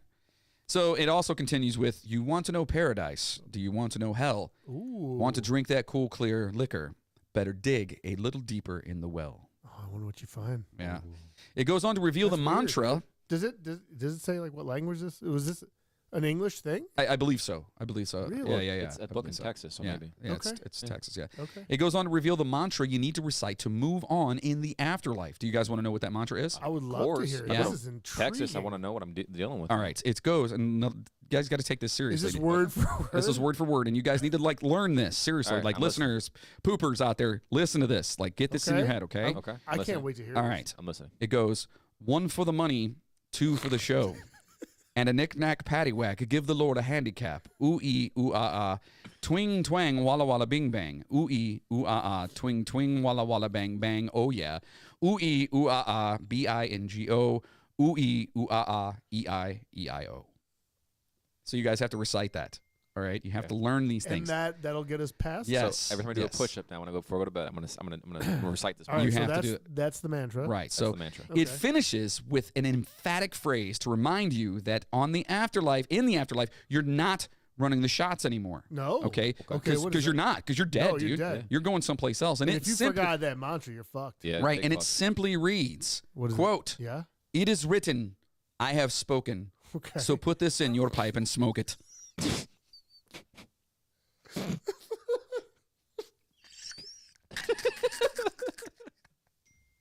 I'm like trying to be serious. I can't do it. So if you made it through that with us, you probably understand that it was just a bunch of bullshit. Texan Book of the Dead is actually a song by the band Clutch that we love so much, but we figured we'd have some fun with it. So, think that the song has a deeper meaning referring to the ridiculousness of trendy ideas about spirituality and the process of life and death. Fucking love Clutch. Just like you being so serious. Oh, yeah, with I was It is trying. written. Yeah. I have spoken. Now put it in your pipe and smoke it. Yeah, I was trying really hard, You dude. see, like God. Like, He's standing there. It is written, and I, God, have spoken. Now, put it in your pipe and hath spoken or smoken, whatever. Whatever. being a total asshole one day. Yeah. Like, I'm going to make this. And someone's like, God, I don't think that'd be a good idea. He's like, it is written, and I have spoken. Put that in your fucking pipe and smoke it. So fuck off, you. It's like assistants, like, whoa, dude. Whoa. I have spoken. So listen, before we get into the movies, we actually have a new sponsor. Wait, we do? Yes. Oh, yeah, we do. We have a Let me, new sponsor, and we want you guys all to, listen, we've been getting a lot of sponsors, and it's been really awesome. So do us a favor, check these guys out, and let us know what you think. Today's episode is brought to you by the ultimate one-star, shitty, insufferably long download time online game, Best Farts. Join over 7 people who are already playing this horribly rated, expensive as hell puzzle misadventure. Enter the world of diarrhea and collect nasty characters like Ghost Poo, the Hershey Squirts, and the Green Apple Splatters. Level them up and defeat the Turds.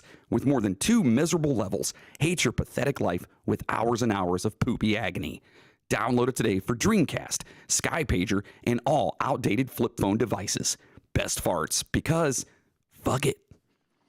Well, that's a great sponsor to have. I want that. We've made it. We Yeah. officially have a game It's awesome, dude. that we can sponsor, or that sponsors us. Yeah, that's great. It's amazing. 2 levels. On my Dreamcast. 2 whole I levels. cannot wait. Can you imagine how hard those levels are? They're probably ridiculous. Wow. It's the best 1-star rated game out there. Also, if there's only 2 levels, how can you get at least 3 separate characters? I didn't make the game, Moody. I don't know. I have no idea. I have no You know idea what? how it goes. It's an A+ game, guys. It is. Go, A- you need to download. You guys that go shit. look up and find Best Farts because Yep. it's fucking beautiful. If that's a real thing. And obviously it's not true. Son of a bitch. We just wanted to throw that in there this week because fuck it. I like that you felt you had to explain yourself. Because somebody right now is going, that's farts. Like going to the app store trying to get I was it. trying to do that. I was like, maybe I'll download it right now. So listen, it's time for my favorite part of Oh, the show. Hold on. It is the movies. There we go. And it's time for another beer. Ta-da! So we're going to be discussing 7 terrifying movies featuring the Necronomicon. Okay, we need to take a vote before we do this. 'Cause Okay. I haven't seen this list. Okay. Normally I put the movie list in there, but I haven't. I seen have, this one. so you guys go ahead and take a vote. Of the 7, Yep. how many do you think are actually terrifying? 1. Okay. All right, so the I'm 7 gonna go with 0, terrifying ones here. The first one that we have here is the Dunwich Horror from 1970. That's a boy, Lovecraft. That's a Lovecraft story. This movie never got rave reviews, but it did add to the pop culture relevance to the history of the Necronomicon. Despite its blatant 1970s style, it has a sort of creepy charm to it. This particular mystery is taken from Lovecraft's novel by the same name, in which Wilbur Wheatley, a seemingly harmless young man, coerces a female virgin from California University, to be the vessel for the spawn of the devil. Sounds right. It's worth a watch, even if it's just to learn more about what the Necronomicon, my mouse, can do when it's in the hands of someone who wants to destroy the world. So there you go. So that'd be like if I had the Necronomicon. Correct. So the next one on our list is the entire Evil Dead franchise. Boom. Oh, Yeah, so not even like just one of the movies. It's like all of them. It's because they're all fucking amazing. They are pretty awesome. yes. Also, Ash vs. the Evil Dead, amazing. I just Yeah. finished the series. Yeah. Yeah, did you? Yeah. I had watched seasons like 1 and 2, like when it was out, and then I never watched the third season. So did they end the season as in like it's done, or did they end it like they were hoping for a fourth? They left it open like there was going to be another one, but it also works as like a great fucking ending. So. Okay. Awesome. Holy Jesus. shit. Speaking of Necronomicon. So, yeah, we know the Evil Dead franchise constitutes 4 movies, a series, as well as a handful of crossover movies, comic books, and more, but we're going to count it as one for the sake of this list. New one's being filmed right now. Yeah, it's super cool. yeah. As for the Necronomicon, as far as it's concerned, it is pretty much contained in the 4 feature films as well as the television series. This supernatural horror film franchise with the brainchild of the one and only Sam Raimi, and revolves around the Necronomicon Ex Mortis, which is referenced as an ancient Sumerian text that systematically targets and possesses its victims. Initially, a group of teenagers, dumb teenagers, who are staying in a cabin overnight in The Evil Dead. The franchise devolves into a sort of comedic horror hybrid, which suits fans just fucking fine. Yeah, it's Yeah, they're amazing. they're just Good. great. They're so good. There's a reason they're my favorite. They're so good. There's a reason they're my favorite. Because they're good. They're amazing. Right. So next one on our list here is Jason Goes to Hell, The Final Friday. Connected. Yeah. The 9th chapter of the Friday the 13th franchise, where we get yet another dose of our favorite supernatural psycho, Jason Voorhees. We see Jason return from the dead in order to possess the body of a medical coroner. Oh, yeah, I do remember this one now. Yeah. So we realize that even after his death, we can never escape the fate of Camp Crystal Lake. This movie is one of several interesting crossovers.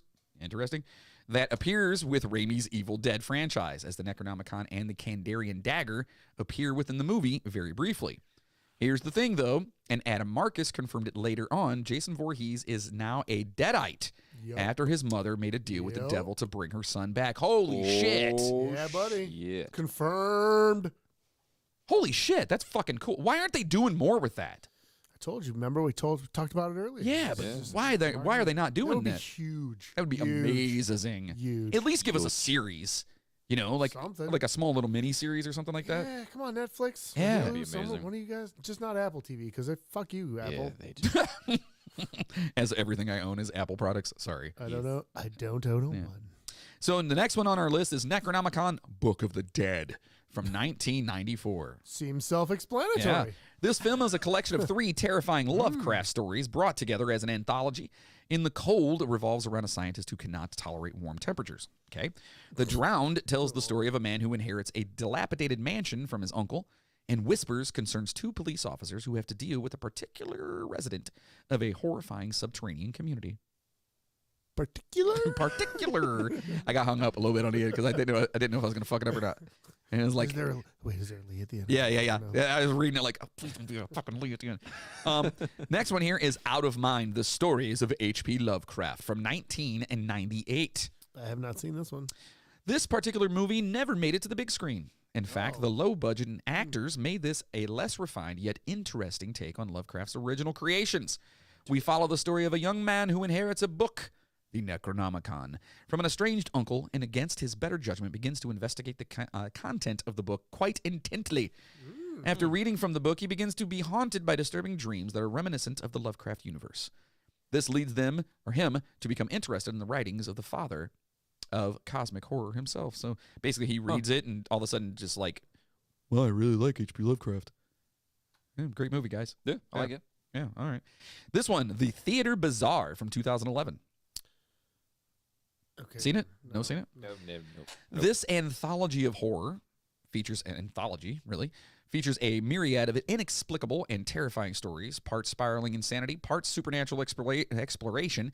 Enola Penny is obsessed with what is thought to be a long-abandoned theater. Acting upon her impulsive curiosity, she sneaks in one night, and what she finds in that dilapidated auditorium is a show she could never have expected. This show features 6 different stories, and while it might not be a huge part of the story, there is one entitled Mother of Toads, which is based loosely on a story by Clark Ashton Smith, a colleague of H.P. Lovecraft's. Yeah, that was like fucking took forever to get that string moving. Jesus. I loved at the end of once. I can't remember what you said, what sentence it was, but you were like out of breath, so it just came out as That's exactly how I do it. Yeah. That shit was funny, dude. Smith's stories regularly featured the Necronomicon, intense. and this one is no exception. Don't say it. So the last one, all right, the last one here. We've gone through 7 already? Yeah, this is the 7th. Oh, I haven't shit. seen this, but I've heard awesome shit. All right. Because, okay, I was a fan of the movie Mandy. Yeah. Okay. Okay, Nicolas Cage. Yes. He basically just fucking goes and just wreaks havoc and revenge on fucking people that killed his old lady. Speaking of, do you see he's coming out with a new movie? No. Dude. What's it called? Shit.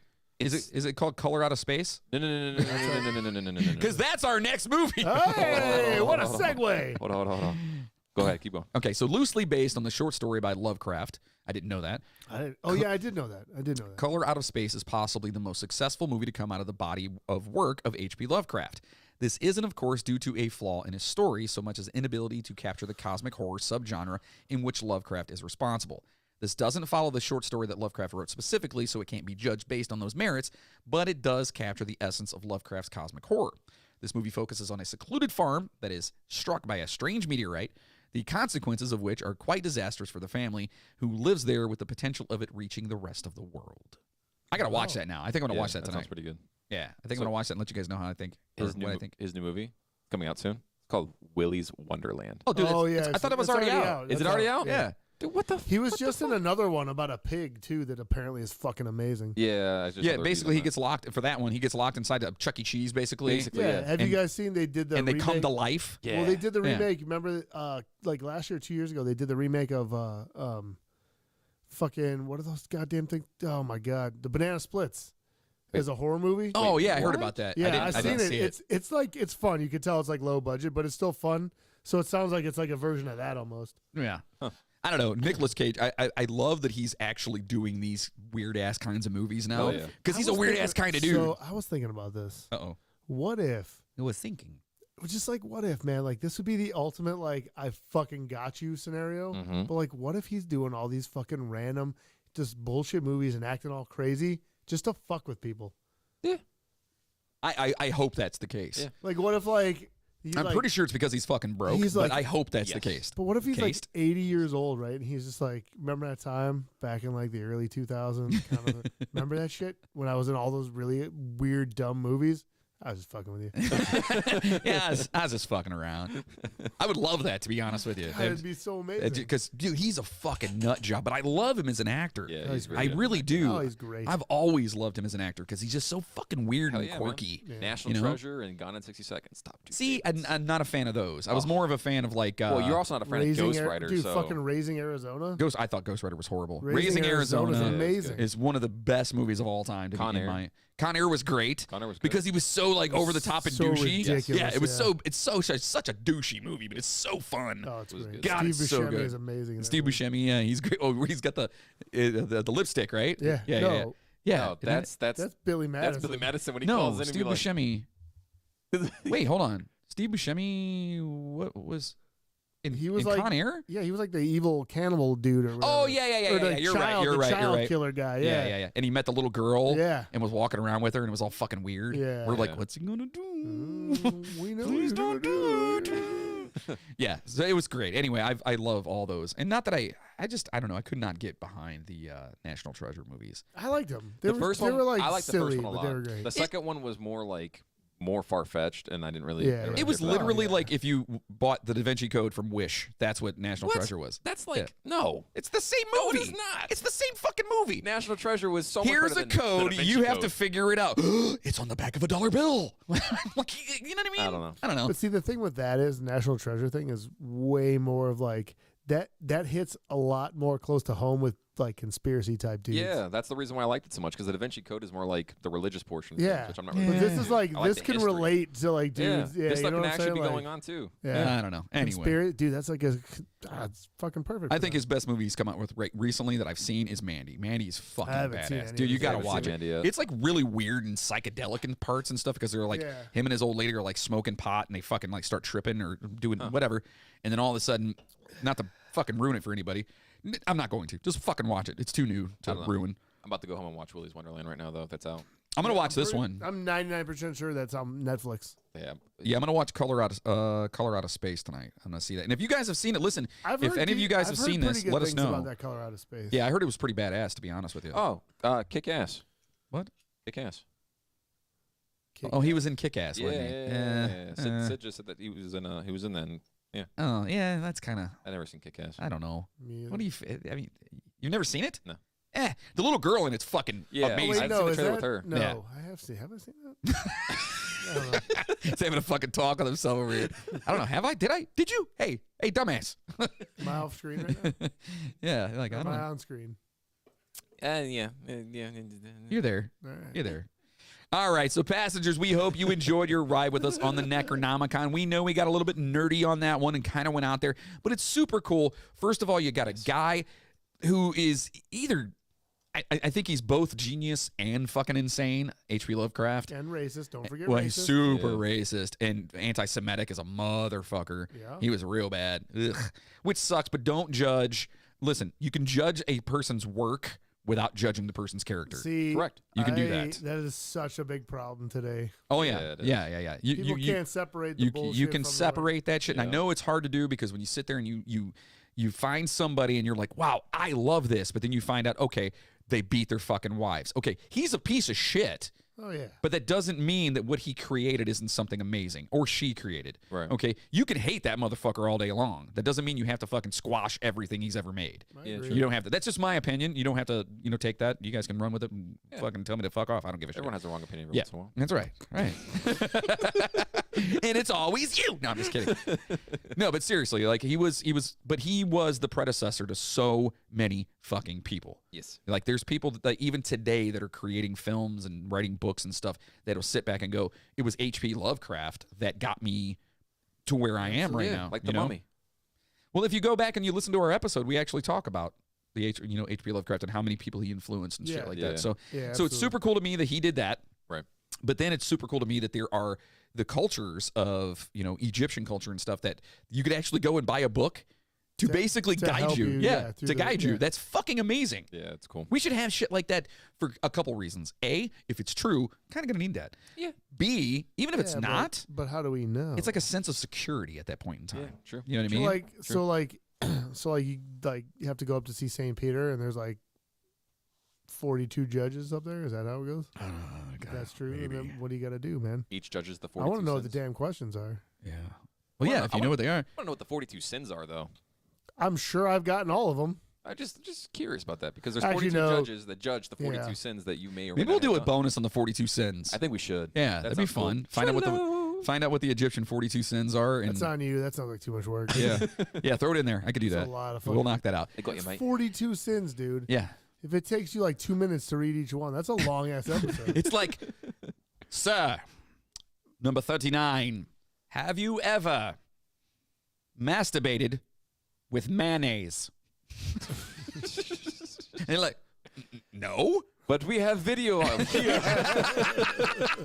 Right. You lying sack of shit. Son of a bitch. 1993. The other 41 judges have seen this. 1993. We saw you, you little shit. Get the fuck out of here. That's so funny. So next week, join us here. Anyway, it was a super fun ride on this Necronomicon thing. Hope you guys enjoyed it. Next Yeah, week, we're going to be yeah, doing it something a was little good. bit I like different. that Texan book of the Yeah, the that was a Texan good Book one. of the Dead was awesome. I'm just surprised there wasn't a gun in it. That's the only downside. Tell Clutch we said hi if you guys have talked to those fellas. Just tell them we said hi. And now, join us next week right here. We're going to be talking about haunted rock venues, Yeah, that'll be cool. which I'm really excited about. How excited are you? Wait. What? You said? And to be honest, we've both. Yeah. Do you remember when we met Lemmy down there? Yeah. And we were all standing there and he went walking by. I think it was you. It was just like, "What's up, Lemmy?" And he just turned around and went, "I haven't heard about it," and walked away. We were Yeah. all like, Yeah. "That was awesome." Yeah. So yeah, we're going to be was a talking good about time. haunted venues from across the United States and maybe even outside of the United States. Like we'll find out, and some of them we've actually been to and or played Yeah. at. So the list that I had started looking at, there was like 20 or 25 or something like that on there, and I know for a fact that between you and I, we've been to at least like 12 of them. I'm excited about that. Yeah, that's pretty cool. Because I love talking about places I've been to, especially the cool spots. Because you go to these fucking cool spots, dude. Like and there is a place here, and I'm not saying whether or not it is on the list or not, and I don't want to know, but there's a place here in Cleveland called the Agora. Mm-hmm. The basement of the Agora, they claim. If you're wondering, it's where the famous scene in This Is Spinal Tap was filmed. Yeah. Where they're in the basement and they can't find their way out to the stage. That was in the basement of the Agora. Yeah. No shit, I didn't know that. The Agora is claimed to be haunted, and it's. I tell you what, it's fucking spooky down there. You know what? Tune in. It is. And we'll tell you a And little we'll more. talk about it. Absolutely. So make sure you guys are doing And, that. you know, if you don't want to listen, that's cool too. But, you know, fuck off. Wow. I don't even. Where did that? What? You all right? I was just saying, you were like, if you guys want to listen, come on. If you don't want to, fuck you. So make sure to stop over to our official website, themidnighttrainpodcast.com. At our website, you can buy some super sweet merchandise.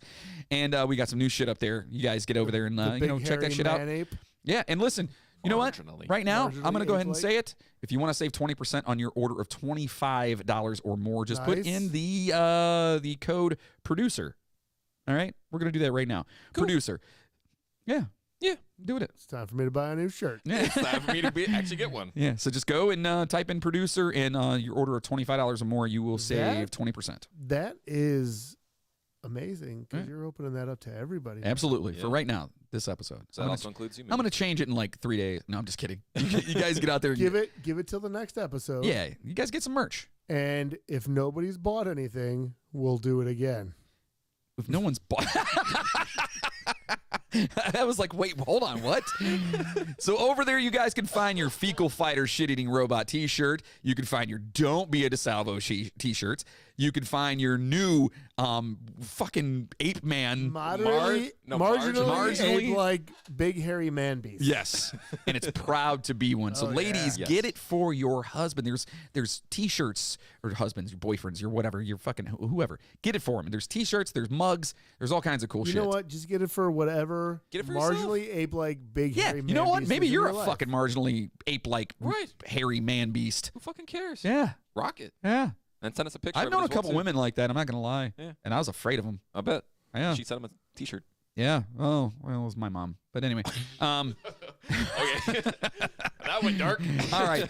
So listen, we do got to talk about our actual real sponsor that we love so much. It's Dr. Squatch Soap. Yeah, buddy. Right. Dr. Squatch is changing the way men approach hygiene by providing all natural, high quality, healthy products like bar soaps, which their soaps are so awesome. Hair care, colognes, beard oils, and more. Which, Moody, do you use any of the beard oil? I didn't know they had. Okay, well, there you go. Honestly, I got into the soap because The soaps are badass. and I haven't really gone farther than the soap. I not that you're going to like be into this at all, but I got their Star Wars one. Yeah, I saw that they had one. It's so badass, the dude. packaging is cool as fuck. It's if so you're into that cool. sort of thing. The packaging is amazing on it. Anyway, these things, they make you feel like a man and smell like a champion. All soaps and products are made love right it. here in the United States using the finest all-natural ingredients, not cheaply made or harmfully mass-produced. You can get 20% off your first subscription. Just head on over to themidnighttrainpodcast.com/sponsors.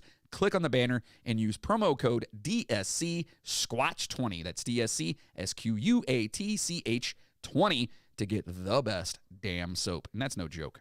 I agree. I love I it. love it. I really do. And that's another thing, too. It's not like, oh, someone's paying us to do this. I fucking love this soap. I do too. I have the subscription. Yes, I do, too. Before we even did this, I had it. yeah, I me love too. it. I love it. It's great.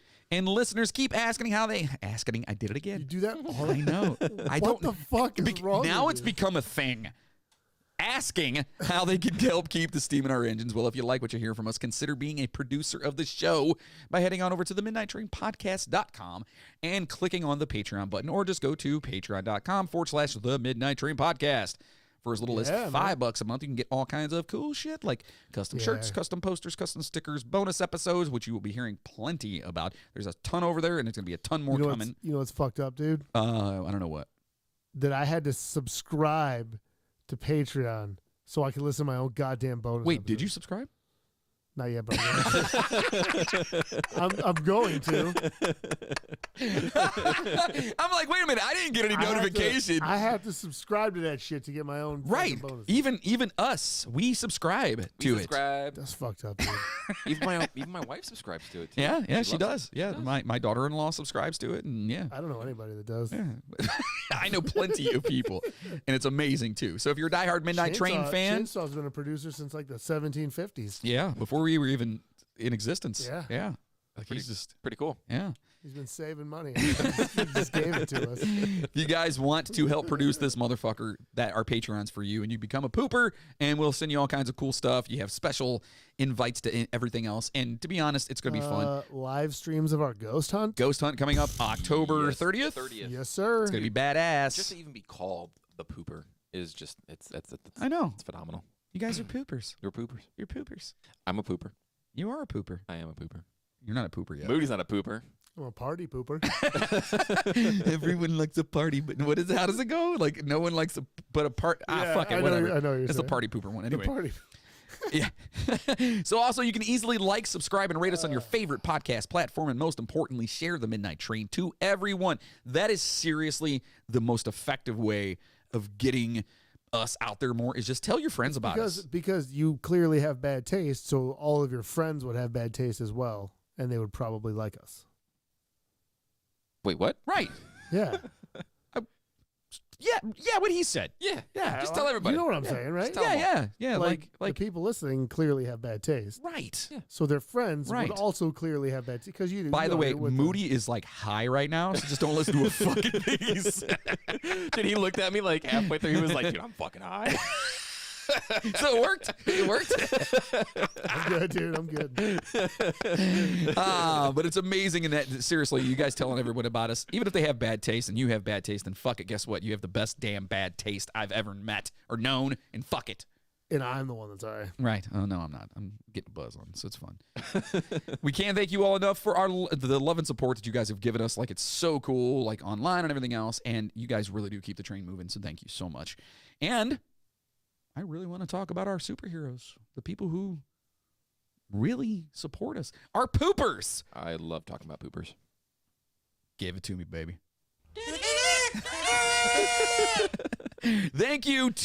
Huge thank yous to Maggie Brothers, Albert Lopez, Miles Campbell, Brian Gunzelman, Margaret Atkins, Colleen Cox, Pumpkin Escobar, Mac Doherty, Gina Madison, Janet Sherrill, Laura Randall, Chad Flint, Cheryl Pierce, Chris McLeod, Justin Kowalczyk, Rob Webb from the Funbox Podcast. Check out the Funbox Podcast. He's an amazing guy. Christina Skelton and Jessica Bartolome from the Sister Skeleton Podcast. Correct. Yeah. That's not the Sisters Skeleton Podcast. Clearly not. That's coming soon, though. Absolutely. That's coming soon, yeah. Maria Gibbs, Chainsaw. The fuck? Jigsaw, Craig Spurlock, Rick Resler, Courtney Batchelor, Katie Brabennick, and our buddy Bill Birch. Oh, good for you. If you want your name to be mentioned on the show, just simply become a Patreon producer, man. Just we'll become talk a about you pooper. guys. That's become a pooper. That's it. I Now listen. I just want to point out how I fucking nailed that shit. Good job, buddy. You did better today than you do normally. That's fucking right. Now we know what to do every single time. Yep. I just got to keep him fed with edibles. That's all. I can give him fucking edibles. Like every time he comes, it's like a cat with treats. Like shake it, like He's gonna ready to be there. Yay! Listen, I also want to say a big thank you to one of our poopers, Rick Resler. And not only did he upgrade his Patreon or whatever, but he actually gave us and I'll bring it down here and put it on the table. I actually didn't do it today because we were rushed for time, but he gave us it's a badass skull mug. Yeah. And I'll bring it down and make sure I saw it's on the the picture table. of that. Yeah. That was sweet. Yeah, I posted it when I was drinking my coffee out of it the other day. So yeah. Cool. So thank you, Rick. We appreciate you, Yeah, brother. man, that's awesome. All right. Absolutely. I think that's enough of us. What do you think? How much do I got to spend to get the bonuses?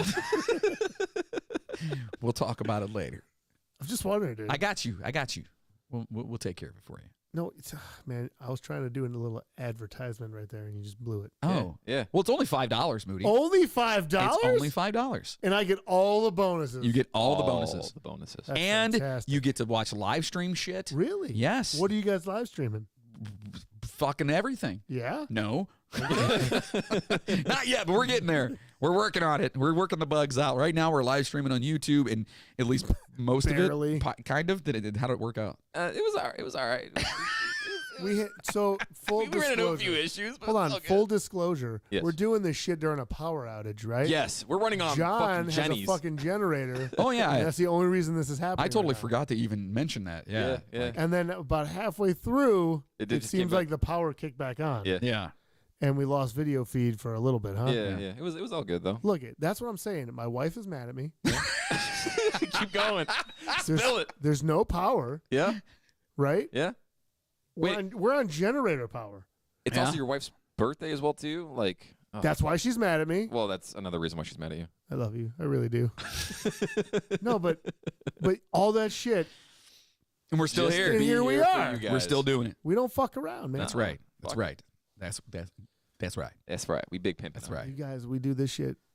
We get fucking kicked out of the house for you, man. Hell yeah. Sleeping on couches and shit. Yeah. Maybe if I'm lucky. All right. Well, I'm gonna watch The Color Out of Space tonight, or whatever it's called. That's what I'm doing, and I'm probably gonna Yeah? drink some more of this. By the way, full disclosure, not a huge fan of the grapefruit goggle fogger. Yeah. It's not as bad as I expected. The it to regular be. goggle fogger is actually pretty good. Yeah. This grapefruit one, not so The good. regular what? Goggle fogger. I can say that, but I can't say Wait. particularly. Wait. Moody. Pooper. See, that's whatever. Oh, that's Goggle fogger's just amazing. fucking though. funny. At least the way he says. it. Yeah, whatever. So anyway, thank you Dude, so if you much for said- watching. If you're you watching, said goggle fogger in that sleepy voice, I might die. you mean you're sitting in a goggle fogger? All right, get the fuck out of here. We love you guys so much. Thank you so much. Stay safe out there, and passengers, as always, choo choo, motherfuckers. Now go home and get your fucking shine box. Bye.